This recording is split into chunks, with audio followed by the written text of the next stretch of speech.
Medieval history की class चल रही है। मराठा राज्य और संघ। मराठा शक्ति का उत्कर्ष औरंगजेब के काल की प्रमुख घटना है।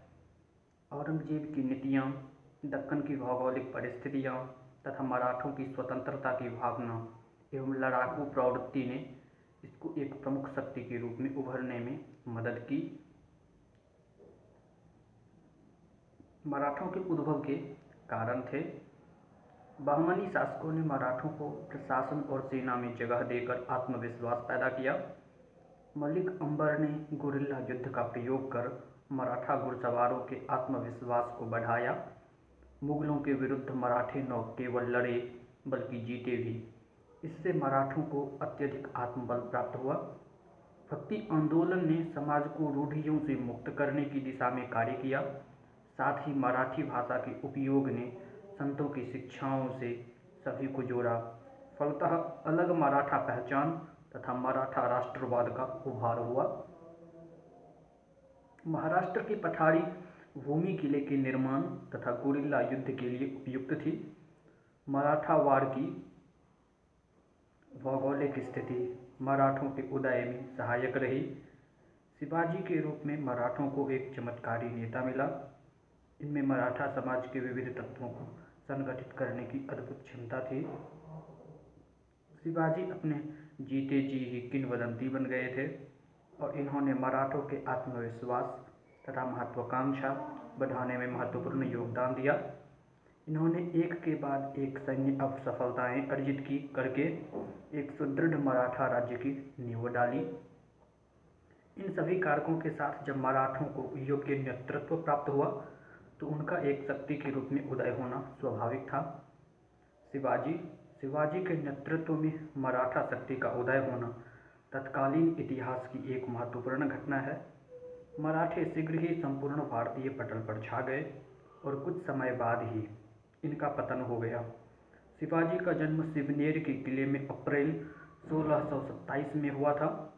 इनकी माता का नाम जीजाबाई देवगिरी के जागीरदार यादव राय की पुत्री तथा पिता का नाम शाहजी भोंसले था। शिवनेरी देवी के नाम पर इनको शिवाजी नाम दिया गया। इनकी माताजी ने प्रारंभ से ही इनको राष्ट्र तथा धर्म की रक्षा हेतु प्रेरित किया। दादाजी कोंडदेव शिवाजी के संरक्षक थे, जो पूना स्थित शाहजी की जागीर की देखभाल करते थे। शिवाजी पर धरकरी संप्रदाय से संबंधित अपने गुरु समर्थ रामदास का अत्यधिक प्रभाव पड़ा। शिवाजी की पहली पत्नी साईबाई निम्बालकर थीं तथा दूसरी पत्नी पुल्लाबाई थीं, जो सती हो गई थीं। शाहजी ने शिवाजी को पूना की जागीर प्रदान कर खुद बीजापुर में नौकरी कर ली। शिवाजी के सैन्य अभियान। शिवाजी ने अपना पहला सैन्य अभियान बीजापुर के विरुद्ध किया तथा 1643 ईसा में सिंहगढ़ का किला जीता। इसके बाद 1646 से 47 ईसा में तोरण तथा मुरुम्बगढ़। 1647 ईसा में कोंडाना विजय किया। कोंडाना विजय के बाद बीजापुर दरबार ने शिवाजी के पिता शाहजी भोंसले पर राजद्रोह का आरोप लगाकर उन्हें कैद कर लिया। फलतः शिवाजी ने अपने पिता की मृत्यु हेतु कोंडाना का किला छोड़ दिया। 1954 ईसा में इन्होंने पुरंदर का किला नीलोजी नीलकंठ से जीता तथा 1656 ईसा में चंद्रराव मोड़े से जावली का किला जीता, जिससे इन्हें वीर मावली सैनिकों की सेवाएं मिली। अप्रैल 1656 में रायगढ़ को अपनी राजधानी बनाया। 1656 ईसा तक शिवाजी ने चाकन, पुरंदर, बारामती, सूपा, तिकोना तथा लोहगढ़ के किलों पर अधिकार कर लिया। 1657 ईसा में अहमदनगर तथा जुन्नार पर आक्रमण के समय इन्होंने पहली बार मुगलों औरंगजेब का सामना किया। बीजापुर से संघर्ष। शिवाजी की सफलताओं से उद्वेलित बीजापुर ने प्रख्यात सरदार अफजल खां को सितंबर 1959 में उनके विरुद्ध कार्यवाही करने को भेजा। इसने अपने दूत कृष्ण भास्कर को भेजकर प्रतापगढ़ के जंगल में मिलने की इच्छा जताई। यही शिवाजी को अफजल खां के षड्यंत्र का पता चला। फलतः इन्होंने अफजल खां को उसी की भाषा में जवाब देने का निर्णय किया। इनके साथ 2 अंगरक्षक जीवमल तथा शंभूजी काबजी थे। मराठा सेना नेताजी पालकर तथा मोरे पिंगले के नेतृत्व में जंगल में तैयार खड़ी थी। अफजल खां के अंगरक्षकों ने एक सैयद बंदा में प्रख्यात तलवारबाज था। शिवाजी ने गोपीनाथ को दूत बनाकर अफजल खां के पास भेजा। नवंबर 1659 को प्रतापगढ़ के दक्षिण में पार नामक स्थान पर अफजल खां ने धोखे से शिवाजी की हत्या करने का प्रयास किया, परंतु वह स्वयं मारा गया तथा मराठा सेना ने बीजापुर की सेना को बुरी तरह हराया तथा कोंकण, कोल्हापुर व पन्हाला के किले पर अधिकार कर लिया। अंततः बीजापुर के शासक ने शिवाजी को स्वतंत्र शासक मान लिया। मुगलों से संघर्ष। औरंगजेब ने 1663 ईसा में अपने मामा शाइस्ता खां को दक्षिण का सूबेदार नियुक्त कर शिवाजी को समाप्त करने का आदेश दिया। इसने बीजापुर के साथ मिलकर कुछ युद्धों में मराठों के विरुद्ध सफलता भी पाई, परंतु 15 अप्रैल 1663 को रात्रि के समय शिवाजी ने दुस्साहसपूर्ण कारनामे को अंजाम देते हुए शाइस्ता खां के पूना शिविर में घुसकर हमला कर दिया।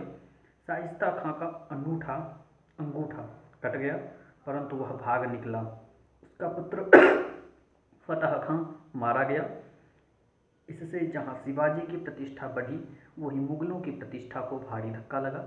क्रुद्ध औरंगजेब ने शाइस्ता खां को वापस बुला लिया और बंगाल भेज दिया। मराठों ने 1664 ईसा में सूरत को प्रथम बार लूटा। इसका वर्णन जॉन ऑक्साइडन द्वारा मिलता है। बाध्य होकर औरंगजेब ने आमेर के कछवाहा सरदार जय सिंह को असीम अधिकारों से युक्त कर दक्षिण का सूबेदार नियुक्त किया। इसने शिवाजी को संधि के लिए बाध्य कर दिया। फलतः पुरंदर की संधि 22 जून 1665 हुई। इसके अनुसार शिवाजी को अपने 35 में से 23 किले मुगलों को देने पड़े, जिनके पुत्र संभाजी को मुगल दरबार में 5000 का मनसब दिया गया तथा शिवाजी ने मुगलों की तरफ से बीजापुर के विरुद्ध युद्ध एवं सेवा करने का वचन दिया। इस संधि के समय मनुची भी उपस्थित था। इसी क्रम में शिवाजी औरंगजेब से मिलने आगरा पहुँचे 1666 ईसा, परंतु दरबार में अपमानित महसूस कर ये बाहर चले आए तथा इन्होंने जयपुर महल में कैद कर लिया। इन्हें जयपुर महल में कैद कर लिया गया। राम सिंह जयसिंह का पुत्र ने इसकी सुरक्षा की गारंटी ली थी। ये अपने हमशक्ल होरजी फरजंद को अपनी जगह लिटाकर भाग निकले।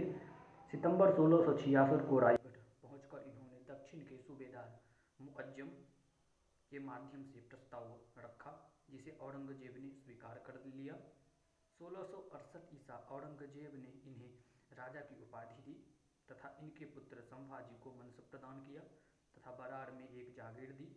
फरवरी 1670 ईसा में सिंहगढ़ कोंडाना का किला जीता। शिवाजी ने 1670 ईसा में सूरत में दूसरी बार लूटा। 1671 ईसा में सलेहर दुर्ग जीता। 1672 ईसा में बीजापुर से पन्हाला दुर्ग जीता। शिवाजी का राज्याभिषेक। 16 जून 1674 को रायगढ़ किले में शिवाजी का राज्याभिषेक काशी के प्रसिद्ध विद्वान विश्वेश्वर भट्ट अथवा गंगा भट्ट ने किया। विश्वेश्वर भट्ट ने कायस्थ धर्म प्रतीप नामक ग्रंथ की रचना की है। उनका संबंध उदयपुर के राजपूत राजवंश से स्थापित किया गया। इस अवसर पर हेनरी ऑक्साइडन उपस्थित था। शिवाजी ने छत्रपति की उपाधि ली तथा हिंदू धर्म की रक्षा का प्रण लिया। सैंधव धर्मोद्धारक व गौ ब्राह्मण प्रतिपालक की उपाधि धारण की। 1678 ईसा में शिवाजी ने जिंजी का किला जीत लिया तथा इसे दक्षिणी भागों की राजधानी बनाया। यह उनकी अंतिम विजय थी। अपने पुत्र संभाजी के कारण वह अत्यंत दुखित थे। संभाजी मुगल सूबेदार दिलेर खां से जाकर मिल गया था। इसे वापस लौटने पर शिवाजी ने कैद करवा दिया और शिवाजी की मृत्यु के समय 1680 ईसा में वह पन्हाला के किले में कैद था। मराठा प्रशासनिक व्यवस्था। शिवाजी का राजत्व प्राचीन हिंदू आदर्शों पर आधारित था। उनका साम्राज्य वस्तुतः 2 भागों में विभक्त था।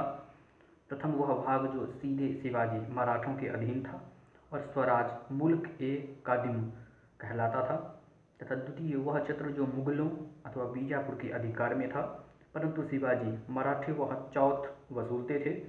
शिवाजी ने रघुनाथ पंडित हनुमंते के निरीक्षण में राज व्यवहार कोश नाम से शासकीय शब्दावली का शब्दकोश तैयार करवाया। केंद्रीय प्रशासन।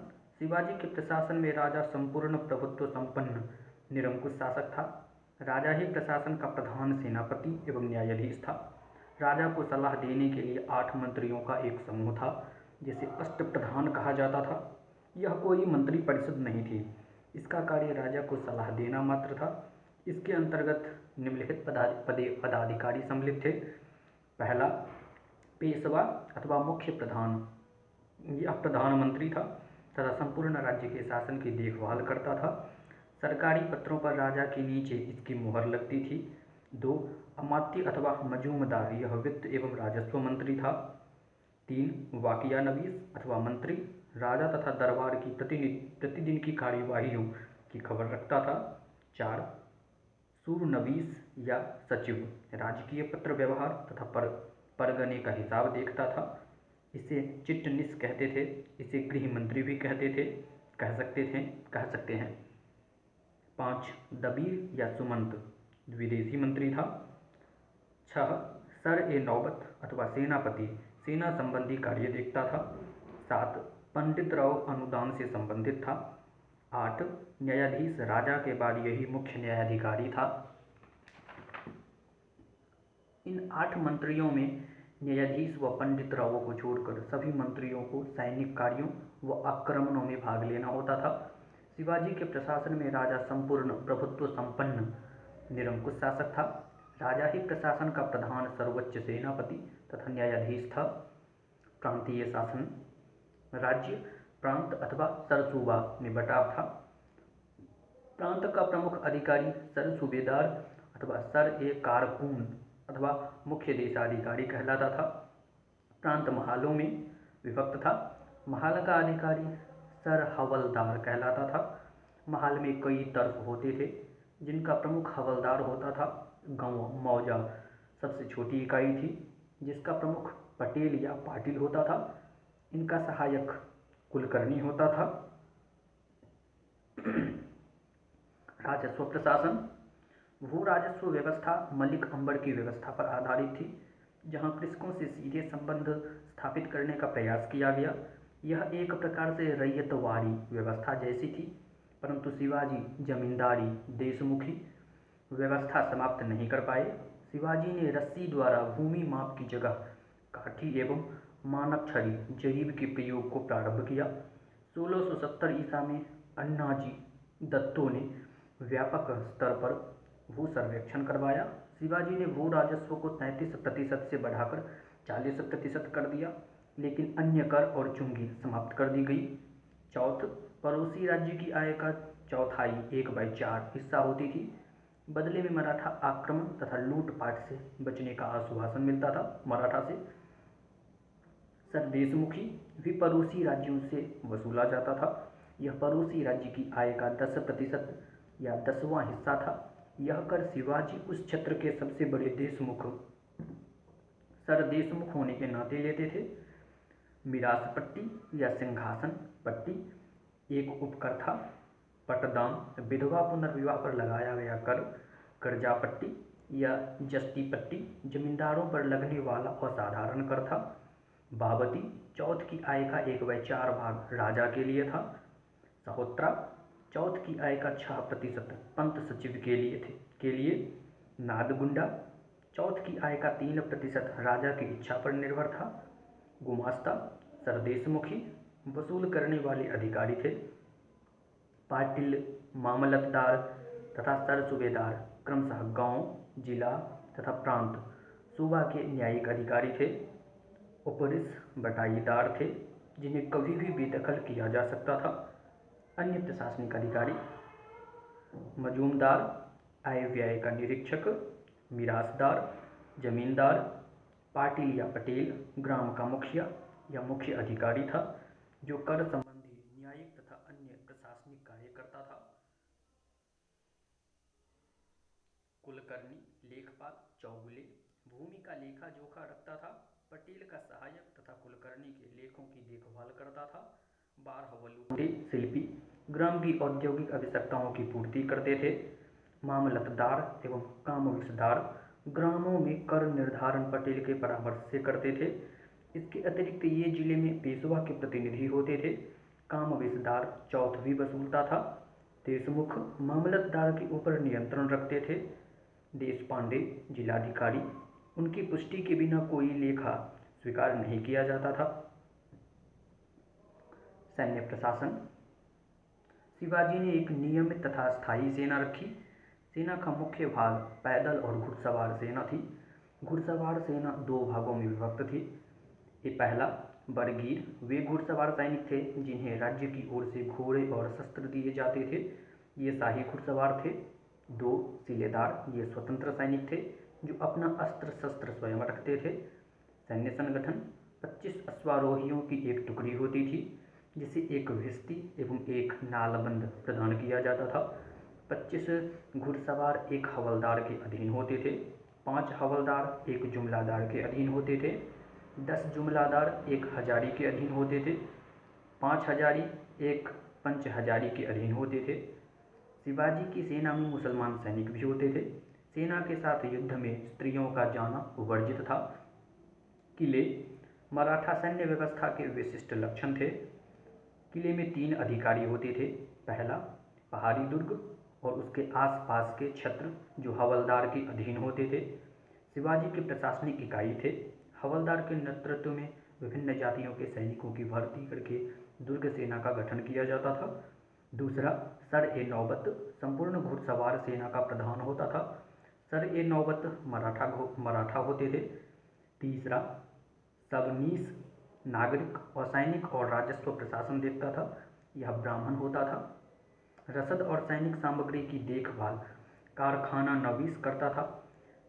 विश्वासघात को रोकने के लिए शिवाजी ने प्रत्येक सेना में भिन्न भिन्न जातियों के सैनिक रखे थे। सैनिकों को नकद वेतन दिया जाता था।